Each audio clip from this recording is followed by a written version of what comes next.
آج انشاءاللہ العزیز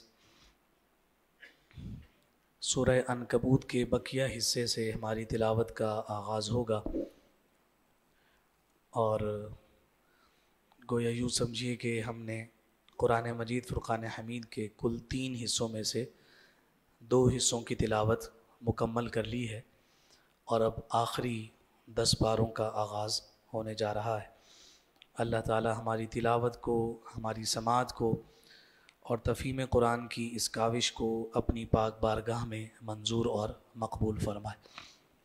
سورہ عنکبوت کل بھی ذکر ہوا تھا کہ عنکبوت مکڑی کو کہتے ہیں، تو جس طرح سے وہ اپنی حیت میں اور اپنی ساخت میں انتہائی کمزور ہوتی ہے کہ کوئی بھی انسان اسے محض پھونک مارے تو وہ اڑ جایا کرتی ہے، تو قرآن مجید فرقان حمید نے مثال دے کر اس بات کو ذکر فرمایا کہ مشرکین کے جو بت ہیں ان کی حیثیت بھی رب ذوالجلال کی بارگاہ میں مکڑی کے جالے سے زیادہ نہیں ہے، اس لیے انہیں جہنم کا ایندھن بنایا جائے گا، اور جس وقت یہ اپنے باطل خداؤں کو پکاریں گے تو یہ باطل خدا ان کی مدد و نصرت کو ہرگز نہ پہنچیں گے۔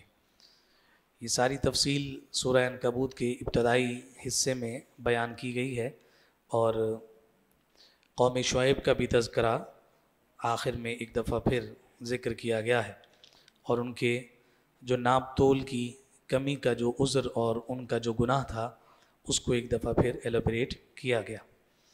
21ویں پارے کا جب آغاز ہوتا ہے تو یہ آیت نمبر 45 ہے، اور اس پہلی ہی آیت میں نماز کی اہمیت کو اور اس کی پابندی کو ذکر کیا گیا ہے، اور ایک ضابطہ بیان ہوا، ان الصلاۃ تنہا عن الفحشاء والمنکر، کہ بے شک نماز جو ہے وہ بے حیائی اور برے کاموں سے روکتی ہے۔ حقیقت وہی ہے کہ جو ہمارے حکیم اور خبیر رب نے بیان کی ہے کہ نماز بے حیائی اور برے کاموں سے روکتی ہے، یہی حق ہے، یہی سچ ہے، یہی اٹل حقیقت ہے۔ جب شرائط و آداب کا لحاظ رکھتے ہوئے نماز ادا کی جاتی ہے تو بلا شبہ اس کے جو ثمرات ہیں وہ انسان کو نصیب ہوتے ہیں، میسر آتے ہیں۔ جناب عمر فاروق رضی اللہ تعالیٰ عنہ کے دور کے اس نوجوان کا واقعہ اس ضمن میں مفسرین اکثر ذکر کیا کرتے ہیں کہ دنیا کی محبت میں مشغول اور مصروف ہے، اور کسی خاتون پر وہ فریفتہ ہوا تو خاتون نے اسے یہ شرط دی کہ تم 40 دن تک عمر فاروق کے پیچھے نماز پڑھ لو، پھر اس کے بعد تم جو کہو گے میں آمادہ اور تیار ہوں۔ دنیا کی محبت میں مبتلا وہ نوجوان اس عورت کی محبت کی خاطر اللہ کے گھر کا رخ کرتا ہے، اور اس کی خوش قسمتی ہے کہ اسے امام عمر فاروق ملے۔ 40 دن نماز پڑھنے کے بعد اسی رستے سے گزر رہا ہے، وہ خاتون بھی رستے میں کھڑی ہے، لیکن وہ نگاہ اٹھا کر بھی خاتون کی جانب نہیں دیکھتا، تو خاتون نے اب خود روک کر اس سے کہا کہ کیا ماجرا ہے، پہلے تم میرے پیچھے پیچھے تھے، اب میں سامنے کھڑی ہوں تم مجھے آنکھ اٹھا کر بھی نہیں دیکھتے۔ تو اس نوجوان نے جواب میں کہا کہ عمر کے پیچھے نماز پڑھنے کی برکت یہ میسر آئی ہے کہ اس نے مجھے دنیا سے توڑ کر رب کے ساتھ جوڑ دیا۔ تو نمازیں اثر کرتی ہیں اگر شرائط آداب ہوں اور حقیقتاً متقی پرہیزگار امام میسر آ جائیں۔ آپ ہمارے لیے دعا کریں، ہم آپ کی نمازوں کی قبولیت کی دعا کریں، اللہ تعالیٰ ان دعاؤں کی برکت سے ہمیں ایک دوسرے کے لیے خیر کا ذریعہ اور سبب بنا دے۔ تو اس لیے نماز جو ہے وہ اپنی حقیقت پر قائم ہے جو اللہ رب العزت نے حقیقت اس کی رکھی ہے۔ فرق اتنا یہ ہے کہ ہم نے نماز کو محض مسجد تک محدود کیا ہے کہ یہ ایک رسم ہے، مسجد میں ادا کی جائے گی، اور مسجد کی ادائیگی کے بعد اس کا اثر ہمیں اپنے معاشرے پر اور سوسائٹی پر مرتب ہوتے ہوئے نظر نہیں آتا۔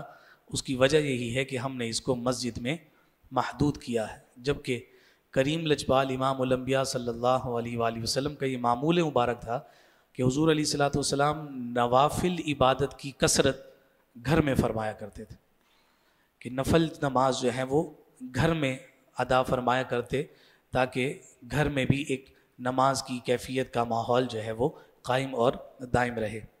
یہ بالکل حقیقت ہے کہ ہم 5 وقت کے نمازی بھی ہیں لیکن ہم وعدہ خلافی بھی کرتے ہوئے نظر آتے ہیں۔ پہلی صف کے تکبیر تحریمہ کے ساتھ نمازوں کے پابند بھی ہیں لیکن لوٹ کھٹ سوٹ کا بازار ہم ہی نے گرم کر رکھا ہوتا ہے۔ ہماری مائیں بہنیں بیٹیاں نماز بھی پڑھ رہی ہیں لیکن بے پردگی اور عریانی انہی کی ذات سے وارد ہوتے ہوئے بھی ہمیں نظر آتی ہے۔ گھر، بازار، کاروبار، دکان، کہیں پر ہمیں اپنی نماز کی برکت نظر نہیں آتی۔ اس کی بنیادی وجہ ہی یہی ہے کہ ہم نے نماز کو شاید ایک رسم کے طور پر لیا ہے۔ جس دن یہ نماز اللہ سے ملاقات کی نیت سے ہوگی تو یقیناً پھر یہ نماز ہمیں اثر کرتے ہوئے نظر آئے گی۔ حضور علیہ الصلوۃ والسلام کی خدمت میں جب جبریل آئے تھے، اور یہ حدیث جبریل جو احادیث کی کتب میں معروف ہے کہ انہوں نے آ کر پوچھا تھا کہ ایمان کیا ہے، اسلام کیا ہے، احسان کیا ہے، تو حضور نے ایمان کے باب میں فرمایا، اعتقادات کو ذکر فرمایا کہ اللہ پر ایمان لانا، کتابوں پر ایمان لانا، رسولوں پر ایمان لانا، یہ ایمان ہے۔ پوچھا گیا اسلام کیا ہے تو حضور نے فرمایا کہ نماز ادا کرنا، زکوٰۃ دینا، حج ادا کرنا، یہ اسلام ہے، یعنی جو عبادات تھیں ان کو ذکر فرمایا۔ تو پھر جبریل نے پوچھا تھا کہ مل احسان، احسان کیا ہے؟ تو اللہ کے حبیب صلی اللہ علیہ وسلم نے فرمایا ان تعبد اللہ کأنک تراہ فإن لم تکن تراہ فإنہ یراک۔ فرمایا کہ احسان یہ ہے کہ تو اپنی رب کی عبادت یوں کر جیسے تو اپنے رب کو دیکھ رہا ہے، اور اگر یہ کیفیت نہیں پیدا ہوتی تو اتنی ضرور ہو کہ وہ رب تجھے ضرور دیکھ رہا ہے۔ تو نماز تو رب کے اتنا قریب کر دیتی ہے کہ رب ذوالجلال ہمیں دیکھ رہا ہے۔ بندہ اگر چاہے تو وہ رب کا جلوہ کر سکتا ہے، لیکن نماز میں اس تاثیر کو اور اس اثر کو قائم کرنے کی ہمیں حاجت اور ضرورت ہے۔ یہ ساری تفصیل سورہ عنکبوت میں ذکر کی گئی ہے، اور یہاں ایک بات ذکر فرمائی گئی کہ کیا یہ کفار اور مشرکین کے لیے قرآن کا معجزہ کافی نہیں ہے کہ جس کی نظیر یہ لوگ خود پیش کرنے سے عاری اور قاصر ہیں؟ ایک اس کی نظیر ان سے بنتی نہیں، اور یہ آپ سے محبوب کہتے ہیں کہ فلاں معجزہ دکھاؤ اور فلاں معجزہ دکھاؤ۔ فرمایا کہ یہ قرآن ہی کسی کی ہدایت کے لیے کافی ہے کہ ہم نے اس کتاب کو آفاقی کتاب بنا کر بھیجا ہے، جیسے 1450 سال پہلے یہ قابل عمل تھی ویسے ہی آج ہے، اور قیامت تک کے لیے اس کی ہدایت کا نور لوگوں کو اپنے نور سے مشرف اور منور کرتا رہے گا۔ پھر فرمایا وما هذه الحیات الدنیا الا لہو ولعب، کہ ہم نے جو ہے اس دنیا کی زندگی کو لہو و لعب کے لیے نہیں بنایا ہے، یہ زندگی کسی اور مصرف کے لیے ہے، کسی اور حقیقت کے لیے ہے۔ کسی بزرگ نے بڑا خوبصورت جملہ کہا کہ یہ زندگی ایسے گزارو کہ جیسے تم روزے کی حالت میں ہو، پھر دیکھنا افطار کا کتنا مزہ آتا ہے۔ تو یہ افطار وہی ہے کہ جس کے بارے میں فرمایا کہ بندے کی روح نکل رہی ہو اور سامنے جلوہ یار محمد مصطفیٰ ہو۔ تو روزہ کوئی رکھے گا تو پھر یہ افطار بھی میسر آئے نا۔ زندگی کو روزے کی حالت میں گزارو اور موت تمہیں پھر ایسے استقبال کرے گی اور ایسے خوشی دے گی کہ جیسے افطار کا وقت تمہیں پورے دن کی بھوک کے بعد خوشی دیتا ہے۔ پھر تمہاری موت بلال حبشی والی ہوگی کہ بیوی اگر سرہانے بیٹھ کر کہے کہ افسوس کہ تمہیں موت آ رہی ہے تو بلال حبشی کہیں کہ نہیں، مجھ پر افسوس مت کرو بلکہ مجھے مبارکباد دو کہ میں جس رب سے ملاقات چاہتا ہوں یہ ڈور روح کی اور جان کی ٹوٹے گی اور میرے سامنے اس رب کا جلوہ اور دیدار ہوگا جس کی خاطر ساری زندگی میں نے روزے کی حالت میں گزار دی۔ تو اس لیے یہ لہو و لعب کے لیے زندگی نہیں ہے، زندگی کا مقصد ہے جو 27ویں پارے میں ذکر کر دیا گیا کہ ہم نے جنوں اور انس کو پیدا کیا ہے۔ کس لیے پیدا کیا ہے؟ الا لیعبدون، اس لیے کہ وہ میری عبادت کریں۔ جنات کو اور انسان کو اللہ نے اپنی عبادت کے لیے پیدا فرمایا ہے۔ یہاں مفسرین نے فرمایا لیعبدون سے مراد ای لیعرفون، کہ میں نے جن و انس کو اس لیے پیدا کیا ہے کہ وہ مجھے پہچانیں۔ تو ہم اگر اپنا غور اور فکر کریں، ہماری زندگیوں کے کسی کے 35 سال، کسی کے 40، کسی کے 50، کسی کے 60 سال گزر گئے، ہم نے رب کو پہچاننے کے لیے کون سا کام کیا؟ ہم نے رب کی معرفت کے لیے کون سے امور سر انجام دیے؟ ہماری زندگی کا کون سا لمحہ ہے کہ وہ لمحہ ہم نے اس شوق میں گزارا کہ مولا یہ عمل میں کر رہا ہوں، اس سے مجھے تیری پہچان میسر آ جائے۔ اگر ہم 60-70 سال کی عمر میں چند لمحے بھی ثابت نہیں کر سکتے کہ ہم نے اپنی زندگی کے مقصد کے تحت گزارے ہیں، تو پھر آپ بتائیے کہ یہ زندگی کیا ہے؟ اس زندگی کو ہم نے کیا گزارا، یا اس زندگی کا ہم کیا جواب دیں گے؟ کریم لجپال امام الانبیاء صلی اللہ علیہ وسلم نے چند سوالات ذکر فرمائے کہ رب بندے کو اپنے سامنے کھڑا کرے گا اور اس وقت تک اپنے سامنے سے ہٹنے نہیں دے گا جب تک بندہ اس کا جواب نہیں دے گا۔ تو ان میں سے ایک سوال یہ ہے کہ بندے سے پوچھا جائے گا، ہم نے تجھے جوانی دی، بتا تو نے جوانی کہاں گزاری؟ ہم نے تجھے مال دیا، بتا تو نے مال کہاں خرچ کیا؟ ہم نے تجھے علم دیا، بتا اس علم سے تو نے کتنا فائدہ حاصل کیا؟ اور چند مزید سوال فرمایا کہ اس وقت تک سامنے سے ہٹایا نہیں جائے گا اور ہٹنے کی اجازت نہیں ہوگی جب تک ان سوالوں کے جواب نہیں دے دیے جائیں گے۔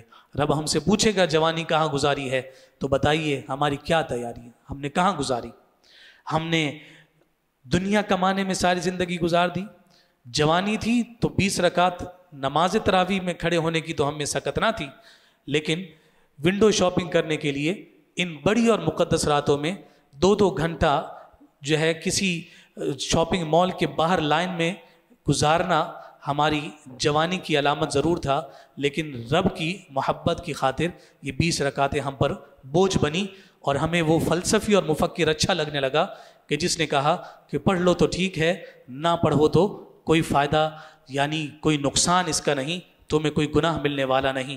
کسی کو کہہ کر تو دیکھیں، آج کا 12-13 سال کا نوجوان اور بچہ ہمیں آگے سے دلیل دیتے ہوئے نظر آتا ہے کہ آپ لوگ جائیں اور جا کر کھڑے ہوں، سلام ہے ان سارے بزرگوں کو اور سفید ریش بابا جی حضرات کو کہ یہ مسجد کی رونقیں بھی ہیں، اور انہی کی برکت اور انہی کی دعاؤں سے ہمیں بھی توفیق میسر آ جاتی ہے کہ ہم قرآن پڑھتے ہیں اور آپ حضرات قرآن کو سماعت کرتے ہیں۔ جوانیاں ہمارے نوجوانوں کو اپنی پاکیزہ کرنے کی حاجت اور ضرورت ہے۔ جوانی کی توبہ کی جو فضیلت احادیث میں وارد ہے، اس پر اگر گفتگو کی جائے تو انسان کے رونگٹے کھڑے ہو جائیں۔ میرے رب کو جوانی کی توبہ کتنی محبوب اور کتنی پسندیدہ ہے، اس پر جو بشارات ہیں اس کی ایک طویل داستان اور طویل فہرست ہے، کسی موقع پر انشاءاللہ اس کو ہم ذکر کریں گے۔ اگلی سورت جو ہے وہ سورت الروم ہے، ترتیب کے اعتبار سے 30واں نمبر ہے اور 84 نمبر پر یہ نازل ہوئی ہے۔ روم اور فارس کا آپس میں مقابلہ تھا۔ روم والے جو ہیں وہ اہل کتاب تھے، یعنی خدا کے تصور کو ماننے والے، اور جو فارس کے افراد تھے وہ آتش پرست لوگ ہیں۔ مکہ میں جب مسلمانوں نے تبلیغ کا آغاز کیا تو ان دونوں کے درمیان کلیش ہوا، تو جس میں روم جو ہے وہ مغلوب ہو گیا اور فارس ان پر دھاک بٹھا گیا اور غالب آ گیا۔ تو جو کفار مکہ ہیں وہ مسلمانوں کو تانا دیتے تھے، اور مسلمانوں کو تانا دیتے ہوئے کہتے تھے کہ دیکھو ہماری حمایت فارس والوں کے ساتھ تھی کہ وہ آتش پرست لوگ ہیں، تو ہماری ان کے ساتھ حمایت تھی، تو دیکھو ان کو ہم نے دبا دیا، روم کو انہوں نے، تو ایک دن آئے گا کہ تمہیں بھی ہم دبا دیں گے۔ اور روم والوں کے ساتھ قلبی جو ایک یوں سمجھے حمایت ہوتی ہے وہ ان کے ساتھ مسلمانوں کی تھی۔ تو اس موقع پر یہ آیات نازل ہوئی تھیں، الف لام میم غلبت الروم، پھر روم کو غلبہ دیا گیا۔ یہ غلبت جو ہے یہ پیسیو وائس ہے لیکن پاسٹ کا ہے، ہونی یہ جنگ 9 سال کے بعد ہے، لیکن قرآن مجید فرقان حمید نے اس کی خبر 9 سال پہلے دے دی کہ ان کو غلبہ دے دیا گیا۔ فی ادنی الارض وہم من بعد غلبہم سیغلبون، ان قریب وہ غالب آ جائیں گے۔ پوچھا گیا کب غالب آئیں گے؟ فی بضع سنین، چند سالوں میں۔ یہاں بدعون کا جو لفظ استعمال ہوا، فرمایا یہ 10 سے کم کی تعداد پر ہوتا ہے، تو فرمایا کہ 9 سال گزرے تھے، بدر کے میدان میں مسلمان کامیاب ہو کر واپس آ رہے تھے، ادھر سے یہ خوشخبری ملی کہ یہاں آپ کو فتح مل گئی ہے، اور آپ کی قلبی حمایت جس روم کے ساتھ تھی وہاں اللہ رب العزت نے انہیں بھی فتح یاب فرما دیا۔ تو یہ قرآن کی پیشن گوئیوں میں سے ایک پیشن گوئی ہے کہ جو سچ ثابت ہوئی، اور آج بھی اس کو کوئی چیلنج نہیں کر سکتا۔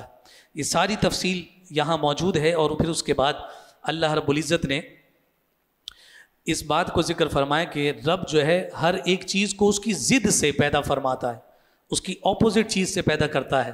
جیسے مثال کے طور پر زندہ کو مردہ سے پیدا کرتا ہے، پانی کا قطرہ ہے بے جان ہے، نطفہ بے جان ہے، لیکن اس سے اللہ رب العزت جاندار پیدا فرماتا ہے۔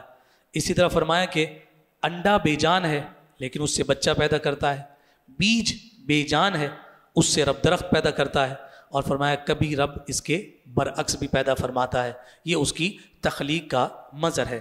یہ ساری باتیں ذکر کرنے کے بعد اللہ رب العزت نے آگے کی صورتوں میں اپنی کچھ نشانیوں کو ذکر فرمایا ہے۔ ان نشانیوں میں سب سے بہترین نشانی جو ذکر فرمائی، فرمایا وَمِنْ آیَاتِهِ، یہ اس کی نشانی میں سے ہے، رب خود فرما رہا ہے یہ اس کی نشانی میں سے ہے، رب کی نشانی میں سے کیا؟ أَنْ خَلَقَ لَكُم مِّنْ أَنفُسِكُمْ أَزْوَاجًا، کہ ہم نے تمہیں میں سے جوڑے بنائے، مرد اور عورت، میاں اور بیوی کا، لِتَسْكُنُوا إِلَيْهَا، جس کو ایک دوسرے کے لیے ہم نے سکون کا ذریعہ بنایا، اور اہم ترین بات وَجَعَلَ بَيْنَكُمْ مَوَدَّةً وَرَحْمَةً، فرمایا پھر اس مرد و عورت، میاں اور بیوی کے درمیان رب نے محبت کو نہیں بلکہ مودت کو پیدا فرمایا۔ آپ دنیا جہاں کی قیمت لگا دیں اور خزانے آپ فروخت کر دیں، لیکن آپ کسی کے دل میں اپنے لیے رائی کے برابر بھی محبت پیدا نہیں کر سکتے۔ یہ رب ہی ہے جو لوگوں کے دلوں میں آپ کی محبت کو پیدا کرتا ہے۔ فرمایا یہ رب کی نشانی ہے۔ چند لمحے قبل تک وہ مرد اور عورت ایک دوسرے کے لیے حرام تھے، مصطفیٰ کی سنت اختیار کی، 2 جملے بولے حلال ہو گئے، اور رشتہ اتنا مضبوط ہوا، فرمایا کہ اب وہ تمہیں ایک جان اور 2 قلب نظر آتے ہیں، ایک دوسرے کے لیے جان نچھاور کرنے پر تیار ہو جاتے ہیں۔ فرمایا یہ بتاؤ تو صحیح کہ یہ کس کی قدرت کے مظاہر ہیں؟ ان فی ذالک لآیات لقوم یتفکرون، فرمایا یہ ایسی نشانیاں ہیں کہ جو غور و فکر کرنے والوں کو ہدایت کا نور عطا کرتے ہیں۔ اور بہت ساری مزید چیزوں کو ذکر فرمایا کہ وہ رات اور دن میں تمہیں نیند کے ذریعے سے سکون عطا کرتا ہے، آسمان پر جب بجلی چمکتی ہے جس سے تمہارے دل میں خوف پیدا ہوتا ہے، اور کبھی پھر وہ بجلی کی چمک جو ہے وہ بارش کا سندیسہ لے کر آتی ہے تو تمہیں امید پیدا ہو جاتی ہے، پھر وہ بارش جب برستی ہے تو رب تمہاری مردہ زمین میں زندگی پیدا کر دیتا ہے۔ یہ ساری تفصیل اس سورۃ الروم میں ذکر کی گئی۔ اگلی سورت جو ہے سورہ لقمان ہے۔ نبی نہیں تھے، خوبصورت نہیں تھے، ظاہری وجاہت اچھی نہیں تھی، خد و خال اٹریکٹیو نہیں تھے، لیکن دانائی تھی، فراست تھی، سیرت کے اچھے تھے، رب کو اچھے تھے۔ تو رب کو جو پسند تھے تو جناب لقمان ہیں، اور انہی کے نام سے موسوم پوری سورت اللہ رب العزت نے قرآن مجید فرقان حمید میں ذکر فرما دی۔ دانائی مشہور ہے، لوگ ان سے مشورہ کیا کرتے تھے، خوبصورت مشورے دیتے تھے، لوگ اس سے فائدہ حاصل کرتے تھے۔ اگر ان کی فہرست بنائی جائے ان کے اقوال کی تو نہ جانے کتنی کتابیں ترتیب دے دی جائیں، لیکن نصیحتیں قرآن میں صرف وہی قائم کی گئیں کہ جو انہوں نے نصیحتیں اپنے بیٹے کو کی۔ یہاں مفسرین نے فرمایا کہ باپ کی نصیحت جو اولاد کے حق میں ہوتی ہے اس سے مخلص نصیحت تمہیں روئے زمین پر کہیں بھی نہیں ملے گی۔ اس لیے اس اخلاص کی برکت سے رب ذوالجلال نے ایک باپ کی نصیحت کو بیٹے کے حق میں جو کی گئیں اسے قرآن مجید فرقان حمید میں ذکر کیا ہے۔ اور جو انہوں نے نصیحتیں کی ہیں، جو ان کی جانب سے نصائح اور وصائے ذکر کیے گئے، اس میں پہلی نصیحت ہے کہ اے بیٹا اللہ کے ساتھ کسی کو شریک نہ کرنا، اس لیے کہ یہ جو شرک ہے یہ بہت بڑا ظلم ہے اور اس کا انجام تباہ کن ہے۔ دوسری وصیت آخرت کے بارے میں فرمایا کہ گناہ چھوٹا ہی کیوں نہ ہو اور تم کیسی ہی پوشیدہ جگہ پر کیوں نہ کر لو، یہ قیامت کے دن تمہارے سامنے آ جائے گا۔ کبھی گناہ یوں نہ کیا جائے کہ جناب میں گناہ کر رہا ہوں تو چھپ کر رہا ہوں تو کسی کو خبر نہ ہوگی۔ فرمایا قیامت کے دن سب کچھ تمہارے سامنے آ جائے گا، لیکن ایک بات ضرور مد نظر رہنی چاہیے، اپنے گناہ پر کسی کو گواہ نہیں بنانا چاہیے، اپنے گناہ پر کسی کو گواہ نہیں بنانا چاہیے۔ وہ گناہ پر جو آپ کی گواہی ہے زندگی میں آپ کو کہیں نہ کہیں ذلیل و رسوا ضرور کرتی۔ ستار العیوب وہی رب کی ذات، اس جیسا پردہ ڈالنے والا کوئی نہیں۔ گناہ پر کسی کو گواہ نہ بنایا جائے۔ اور اگر سوشل میڈیا کو ہم دیکھیں تو اکثریت ہمارے اکاؤنٹس جو استعمال ہو رہے ہیں یہ گناہ جاریہ۔ فیملی ویلاگنگ بھی ایک مخلوق ہے نا، آپ سب جانتے ہیں اس میں کیا چل رہا۔ تو آپ کیا سمجھتے ہیں کہ جن کے یہ اکاؤنٹس ہیں یا جن سے وہ لاکھوں پیسے کما رہے ہیں اور ڈالرز کی بہتات ان پر ڈالی جا رہی ہے اور نوجوانوں کو برباد کیا جا رہا ہے، تو کیا یہ جب دنیا سے جائیں گے تو ان کے اکاؤنٹ بند ہو جائیں گے؟ اس کے بعد یہ نہیں دیکھے جائیں گے؟ تو یہ جو برائی پھیلائی جا رہی ہے یہ گناہ پر گواہ بنائے جا رہے ہیں، اور گناہ پر جو گواہی ہے فرمایا یہ رب کو پسند نہیں۔ لاکھ آپ کا کوئی قریبی اور لاکھ جناب آپ سے محبت کرنے والا فرد ہو، لیکن فرمایا کبھی گناہ پر اس کو اپنا گواہ مت بنانا۔ ستار العیوب وہی ذات ہے، اور وہ ستار ایسی ذات ہے وہ چاہتا ہے تو دنیا میں بھی پردہ ڈال کر رکھتا ہے۔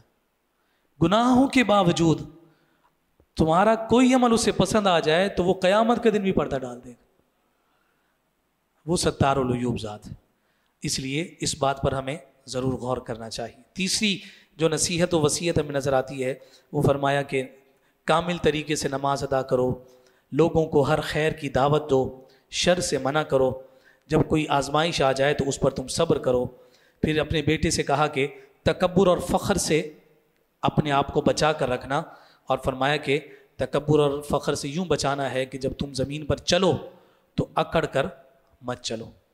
زمین پر اکڑ کر چلنا رب کو محبوب اور پسندیدہ نہیں ہے۔ اور یہ نصیحت یہاں کی گئی، لیکن دلچسپ بات دیکھیے، کعبۃ اللہ ہے، حالت احرام ہے، سامنے نظر کعبے پر ہے، اور رب حکم دیتا ہے یہاں اکڑ کر چلو، کندھے اٹکا اٹکا کر چلو۔ کیوں؟ جب فتح مکہ کے دن مسلمان آئے اور جسمانی طور پر کمزور محسوس ہوئے اور طواف کر رہے تھے تو کفار مکہ نے کہا دیکھو شہر سے نکلنے کی اس وبا نے تمہیں کتنا کمزور کر دیا ہے۔ جب حضور کو یہ بات پتہ چلی تو فرمایا ان دشمنوں کے سامنے سینہ تان کر اور اپنے کندھوں کو اٹکا اٹکا کر چلو، تاکہ ان کو پتہ چلے کہ ہم کمزور نہیں، تمہیں ہمارے جسم کمزور نظر آتے ہیں، ہمارا ایمان پہاڑوں سے بھی ٹکرا جائے ایمان سلامت رہے گا، پہاڑ ریزہ ریزہ ہو جائیں گے۔ تو ادائیں ہوتی ہیں جو محبوبوں کی پسند آ جائیں، تو وہ وہاں اس وقت اکڑے تھے کفار مکہ کو دکھانے کے لیے، اب ہمیں کیا ضرورت پڑی کہ وہاں جا کر اکڑ کر چلیں، لیکن فرمایا نہیں، وہ ادا ہمیں پسند آئی ہے، تم نے اب ویسے ہی چلنا۔ سیدہ ہاجرہ کی مثال بھی ہمارے سامنے ہے، وہ تو دوڑتی تھی اس خاطر کہ پانی کہیں مل جائے۔ ابھی بھی کوئی مرد جناب ادھر گرین لائٹ نظر آتی ہے تو بچہ ساتھ ہو اسے چھوڑتا ہے، بیوی ساتھ ہو اسے چھوڑتا ہے، اور جناب دوڑ لگا دیتا ہے۔ پوچھا جاتا ہے کہ کیا ہے؟ جواب ملتا ہے ہاجرہ کے قدموں کے نشان تلاش کر رہے ہیں۔ ایک اللہ کی بندی یہاں دوڑی ہے، بس اس کے قدموں کے نشان تلاش کر رہے ہیں، اگر وہ نشان مل جائیں تو گویا ان قدموں کی برکت ہمیں نصیب اور میسر ہو جائے۔ تو یہ تفصیل یہاں ذکر فرمائی کہ اکڑ کر نہیں چلنا، بات کرنی ہے تو بات دھیمے انداز کے ساتھ کرنی ہے۔ اور پھر اس کے بعد غیب کی کچھ چیزوں کو، 5 چیزوں کو آخری آیت میں ذکر کیا گیا ہے۔ ان اللہ عندہ علم الساعہ، اللہ کے پاس علم ہے قیامت کب آئے گی۔ وَيُنَزِّلُ الْغَيْثَ، بارش کہاں اور کتنی برسے گی۔ نمبر 3، شکم مادر میں بچہ جو موجود ہے وہ ماں کیا جنے گی، رب جانتا ہے۔ انسان کل کیا کرے گا، رب جانتا ہے۔ موت کب اور کس جگہ آئے گی، رب ذوالجلال جانتا ہے۔ امام الانبیاء صلی اللہ علیہ وسلم نے فرمایا کہ یہ اللہ رب العزت کے غیب کی چابیاں ہیں۔ اب سوال یہاں یہ پیدا ہوتا ہے کہ رب یہاں فرما رہا ہے کہ بارش کہاں اور کب برسے گی یہ اللہ ہی جانتا ہے، لیکن آج تو آپ کو پریڈکشن مل جاتی ہے، آپ کو تو 2 دن پہلے بتا دیا جاتا ہے کہ جناب پرسوں آپ کو کوئٹہ سے تھوڑی ٹھنڈی ہوائیں ملیں گی اور جناب 4:21 پر بارش برسے گی۔ اور کتنی بارش ہوگی جناب؟ 10 ملی لیٹر بارش ہوگی، 30 ملی لیٹر ہوگی، 35۔ یہ کیا ہے؟ یہ کیا غیب پر انسان مطلع ہو گیا؟ فرمایا کہ نہیں، قطعی علم صرف رب کے پاس ہے۔ کبھی کبھی یوں بھی تو ہو جاتا ہے کہ جناب آپ آفس سے 3 بجے چھٹی لے کر دوڑ پڑتے ہیں کہ جناب فلاں چینل والے نے بتایا کہ 4 بجے بارش ہو جائے گی، اور آپ گھر پہنچ جاتے ہیں، دوسرے دن تک انتظار کرتے رہتے ہیں، بارش نہیں ہوتی۔ اللہ کا کیلنڈر وہ قطعی ہے، باقی سارا علم ظنی ہے۔ رب نے کہا کہ جو تمہاری ماؤں کی شکم میں ہے میں جانتا ہوں۔ آپ ایکس رے کرواتے ہیں، پتہ چل جاتا ہے کہ جناب بیٹا ہے یا بیٹی، لڑکا ہے یا لڑکی، تو کیا یہ غیب کے علم پر مطلع ہو گئے؟ تو فرمایا نہیں، چلو تم یہ جان لو گے کہ لڑکا ہے یا لڑکی، یہ بتا سکتے ہو کہ یہ بڑا ہو کر نیک ہوگا کہ بد؟ یہ تو پھر رب ذوالجلال کی عطا سے خضر ہی جان پاتے ہیں کہ جناب وہ کسی کا اگر گلا دبا کر مار دیں تو وہ جانتے ہیں کہ یہ بڑا ہو کر شقی ہوگا۔ تو یہ خزانے غیب کے علم اللہ کے پاس ہیں چابیاں، پھر رب جسے عطا فرمائے اس کی مثالیں قرآن مجید فرقان حمید میں ہمیں نظر آتی ہیں۔ اگلی صورت سورۃ السجدہ ہے، بڑی دلچسپ صورت ہے، بہت سارے مومنین کے اور مجرموں کے احوال ذکر کیے گئے ہیں۔ یہاں جو آیت سجدہ ہے اسی کی وجہ سے اس سورہ کو سجدہ کہا جاتا ہے، آیت سورہ سجدہ کہتے ہیں، جس میں ایمان والوں کی تعریف کی گئی ہے اور یہ کہا گیا کہ انہیں جب نصیحت کی جاتی ہے تو وہ سجدے میں گر پڑتے ہیں۔ قرآن کی جو آیت ہے اس میں یہ بات ذکر کی جا رہی ہے کہ صاحبان ایمان کو جب کوئی نصیحت کرتے ہیں تو وہ سجدے میں گر جاتے ہیں، اور پھر یہ صاحب ایمان جب تلاوت کرتا ہے اور پھر اس تلاوت کو کرنے کے بعد یہ سماعت کے بعد کہ وہ سجدے میں گر جاتے ہیں تو پھر سارے کے سارے سجدے میں گر جاتے ہیں کہ ہاں ہم بھی مومن ہیں۔ اللہ تعالی ہمارے اس گمان کو اپنی بارگاہ میں قبول فرما لے کہ ہم مومن ہیں، کہ تو نے کہا کہ وہ سجدہ کرتے ہیں، ہم بھی فوراً اس آیت سجدہ پر سجدہ اختیار کر لیتے ہیں۔ اگلی صورت سورہ احزاب ہے، غزوہ خندق کے احوال کو یہاں ذکر کیا گیا ہے، کچھ اجتماعی آداب ہیں، تشریع احکام ذکر کیے گئے، غزوات کا بیان ہے، منہ بولے بیٹے کے کچھ احکامات کو ذکر کیا گیا ہے، حضور کی پیاری ازواج کے حوالے سے چند احکام یہاں بیان کیے گئے، اور باقی پوری تفصیل ہے انشاءاللہ اس پر ہم کل گفتگو کریں گے۔